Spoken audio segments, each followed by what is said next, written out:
Hey everybody, it's Marvin with SEO for Beginners, and this is episode 7, and we're going to talk about local SEO. So to kick things off, I thought we'd take a look at 3 really cool local statistics, right?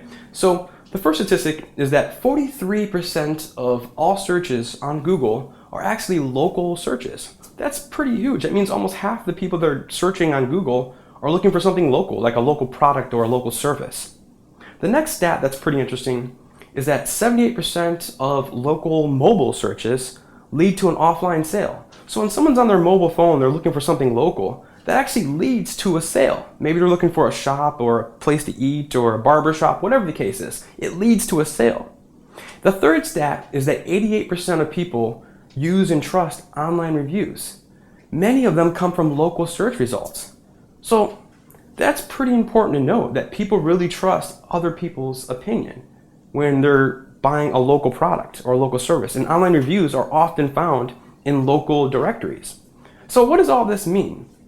It really just means that as an SEO expert, you're going to have to know and you're going to have to understand local SEO. And this is really important, especially if you're going to be optimizing a website for a local business. You know, there's the organic SEO we talked about, and now there's local that we're talking about. You know, in fact, local is so important that Google often displays local search results above the organic search results. Remember, we talked about organic was on the left-hand side, paid was on the right. Well, local can be right above the organic. You'll see it, it'll look like a map. It'll look like a different type of search results than the organic ones. So sometimes local SEO is more important than organic SEO. So let's talk about how to actually do local SEO. It's not rocket science, it's fairly simple, but optimizing your site for local SEO, it's a little bit different than optimizing your site for organic SEO like we've talked about in the past. You know, if you have a software business that you're marketing all around the world, you know, local SEO may not be important to you. But, you know, if you're a plumber, right? If you're a plumber in Portland, Oregon, right? Local SEO could be really instrumental to the success of your business. You know, it could really boost your business. It could make or break you, essentially. So let's talk about some of what the local SEO factors are. What do search engines, what does Google look for as far as local SEO in determining how to rank you? Well, they're going to look for the city or state to be included, you know, in your description tag and in your title tag. They're going to look for the city and state to be included in your keyword, right? So they're also going to be looking for that city. They're looking for the city and state also in like your heading tags, different content throughout your site. That city and state information just really tells them that, hey, you're a local product. Is really important. So make sure that your city and state is repeated throughout the course of your site, and the content and the copy and the code. The next thing is your NAP, your name, address, phone number. You want to make sure that your name, address, and phone number, your company name, address, and phone number are throughout the pages of your site.